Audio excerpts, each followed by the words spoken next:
This one habit changed my life. You see a whole list of videos as soon as you go on YouTube saying, this changed my life, do this, and you'll achieve your wildest dreams. And it's really hard to decipher what we actually need to do to make an impact in our life. Is it cold showers? Is it eating healthy? Is it going to the gym? Is it earning online income? No fap? There are so many good habits out there, but there is one that's at the fundamental base of all of them. Tim Ferriss, the author of the 4-Hour Workweek, said the one habit that all successful people he interviews instill is some form of meditation. So why is meditation so fundamental to living a good life? So life is all about the decisions you make. You are just an accumulation of all the past choices you've ever made, and the future you will be dictated by the choices you make now. So if you go around making choices about how you feel, your life will be at mercy to your emotions and impulses. For example, let's say you've got a long day at work, but you've planned to go to the gym after you've finished. So you wake up all motivated, thinking as soon as I finish work, I'm going to go straight to the gym, smash a workout out and feel great. You get to work and all day you're reinforcing this belief that when I get home, I'm going to go and work out. It gets to near the end of the day, and as soon as you get an hour away from finishing work, as soon as you're nearly there at the finish line, you get a seed of doubt about going to the gym. You get that feeling of, I just can't be asked today. I've had a long day at work. I might just go home and just chill out. I don't know if I'm going to go to the gym. And you sit there and battle in your mind. One side of you wants to go to the gym. You know it's the right thing to do. But the other side of you, the emotions, the feelings are thinking, I want to stay in comfort. I want to go home and watch TV. So the day finishes, you drive home. And on the way there, you're in this constant battle of, should I go to the gym? Should I not? Should I just sit at home, watch TV, watch that new Game of Thrones, whatever program? So eventually you get home, you sit down and you turn the TV on, eat some fucking Doritos and don't go to the gym. And in this moment when you're watching TV, you're smashing Doritos, you completely forget about going to the gym. And it's not until you get to bed, you sit there, close your eyes, and your mind goes absolutely berserk. Why didn't you go gym today? Why didn't you do this? You've let yourself down. You've done it again. And the cycle repeats. You always promise yourself that you're going to do these things. Then it gets to the part where you've got to make the choice of going. And every time you go for instant gratification. But this is where meditation comes in handy. If you had a consistent meditation practice, that moment where you've got to make the choice between eating the Doritos and watching TV or going to the gym, you can sit back and observe your emotions. You can sit back and look at how you feel and realize that that is not what you actually want. You can detach away from your emotions. And in that moment, between stimulus and response, you can choose to go to the gym. Therefore, the art of meditation is all about increasing the gap between stimulus and response. It's giving you the ability to choose what you truly want to do. The way I see meditation is it's giving you the tools to proactively create your day in your life instead of being a walking reflex that sometimes screws up and sometimes doesn't. You are not your thoughts and you are not your feelings. As soon as you can learn this, as soon as you can learn to sit back and observe everything that's happening, you can start making the choices that will help you achieve all your goals. And this is why meditation is at the fundamental base of every other habit, because it increases the ability to choose what you want to do. So do you see how meditation enhances every aspect of your life? It can help decrease anxiety and get over the fear of judgment. It can help you stop having impulses to eat junk food. It can help you stick towards that daily routine you've really wanted to be doing. Every aspect of your life will be greatly benefited by just having a simple meditation practice. But there is this massive misconception about meditation. When people think of meditation or they first sit down to meditate, they have the idea that it's about clearing your mind, it's about clearing your thoughts. And this is not correct. It is impossible for us to clear our mind and have no thoughts. By the way we've evolved, we've constantly evolved to have thoughts to help us survive. So the whole goal of meditation is not to clear your head, not to get rid of the thoughts, but to realize when you're thinking. So often when people first sit down to meditate, they'll close their eyes, focus on their breath, and then they'll go, I just can't clear my head, I'm doing it wrong, I can't meditate.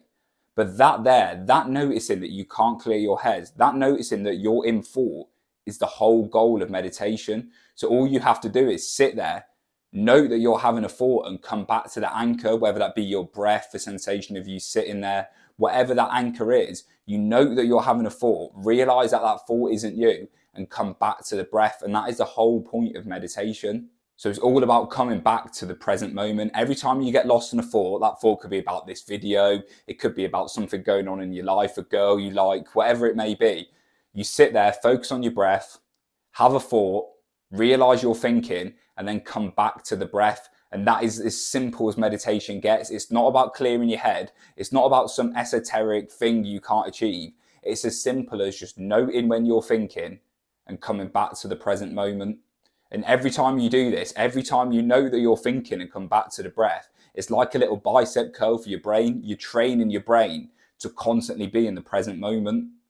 And the more you practice this, the better you get at implementing it in your real life. You'll be going through your day and you'll have like subtle little notices that, oh, I've been stuck in thought for the last 3 hours, 6 hours, my whole day has been stuck in thought. And then you'll be in the present moment, and then you'll get stuck in another perpetual state of thinking. But it's these little moments that kind of alleviate you from suffering. When you are present, when you are not thinking about the past or the future, you have no suffering. You are just living in the moment. And as like cringy and like hippie as it sounds, there is nothing else but the present moment. The past is dead and the future doesn't exist. So if you can just sit there and focus on now, what is happening now and what you can do now, then you have no unnecessary suffering. You still deal with the problems that arise from daily life, but you don't cause yourself any suffering because you were just dealing with the now. You're not thinking about anything that could happen in the future and worrying about it or being resentful of the past. You were just sat in the now. You were just dealing with what is happening. And that is the whole point of meditation. So a good example I like to use is, say if you see someone you fancy, like whether it be a girl, a boy, I'm not going to judge, or say you see an old friend from school you've not seen in a while, and you're about to approach them to go and talk to them, to go and chat. And before you get there, you start getting this rush of anxiety and you're getting stuck in your thought like, oh, what about if they think I'm weird?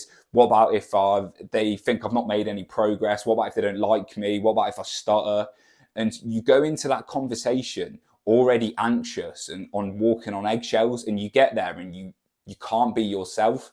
But if you learn to be in the present moment, if you was having a constant meditation practice, before you went to approach that person, you would get the anxious feelings, you'd get the thoughts, oh God, what am I going to do? I can't talk to her, blah, blah, blah. And you can just sit there and take a deep breath and realize that's just a thought, that's just anxiety. And then you can go and approach the person with a level of confidence and not being stuck in your head. It's literally the art of just realizing that you are not your emotions and you are not your feelings. Any thoughts you have are just thoughts. They're no different to you getting a little itch on your arm. It's just a sensation in your conscious experience. So you can sit there, observe it, observe the anxiety, observe increased heart rate, the sweatiness, the brain fog, look back, go, that's just anxiety. That's all it is. And then you can go and approach a person and be yourself and be confident. And that's what it's all about being in the present moment. It's not worrying about some future outcome or what you've done in the past. It's just about sitting in the now. So there are so many different forms of meditation, but I'm just going to teach you like this simple one I started off with, and then you can venture off and look at your own forms of meditation after that. So you want to sit down with your spine upright, legs crossed, legs not crossed, it doesn't really matter. And you want to close your eyes and just focus on the sensations of your breath. This is called your anchor. This is the thing that you keep bringing yourself back to once you get lost in thought. So you want to sit down, close your eyes, breathe in, and then breathe out. And you want to sit there and just do that for as long as you may be. Just constantly put all your attention on the raw sensations of your breath, in and then out. A good tip I use is I focus on the tip of my nose so I can feel the breath coming in through my nose, pause, and then breathe out. And what will happen is eventually you will get a thought. This thought could be about meditation, it could be about something in your life, whatever it may be, right? You'll be focusing on your breath and then you'll get lost in a thought and you will no longer be focusing on your breath. This is where a lot of people think they're doing meditation wrong. But the art there, the art of that thought coming up and you getting lost in it is the whole point of meditation. Because as soon as you realize that you're lost in thought and you bring yourself back to the breath, that is like the bicep curl I was talking about. That is the whole point of meditation. That process of bringing yourself back to focusing on your breath, to focusing on the present moment. So sit there, breathe in, pause, breathe out, repeat until you get a thought. You get a thought, get lost in the thought, and then you realize you've been lost in a thought. Then come back to the breath and just rinse and repeat that for as long as you want to sit down and meditate. And that is the whole point of meditation. And if you do that, if you can get better at being in the present moment, everything in your life gets easier, because that realizing you're stuck in thought helps you when you're on a diet and you get the urge to eat junk food. You can sit there and go, oh no, I've got the urge to eat junk food. I can feel the cravings. I've got the thought, I want to go and eat some ice cream. Back to the present moment, back to what I want to do. Same with the gym. Right, I wanted to go gym today. I've got the feeling of can't be asked. You're about to give in. You breathe and go, oh, do you know what? I wanted to go to the gym. That's just an emotion. That's just a thought. And then you go to the gym. So yeah, that is the whole point of meditation, guys. I might have just gone on a long-winded rant there, but that is basically the most simple way I can describe it. And it is easy to describe, but it's quite hard to do. So just give yourself 5 to 30 minutes a day. Continue the practice for the rest of your life, and trust me, and you ask all the high successful people in life, if the one habit they're doing is meditation, there is some truth to this. So yeah, just pick up meditation, download an app called Headspace, which is one I'd recommend, and that will kind of teach you the basics. And then once you've got the basics down, you can venture off and do your own meditations, or download an app called Waking Up by Sam Harris, which is another really good meditation app. So thank you very much for watching, guys, and I'll see you all in the next video.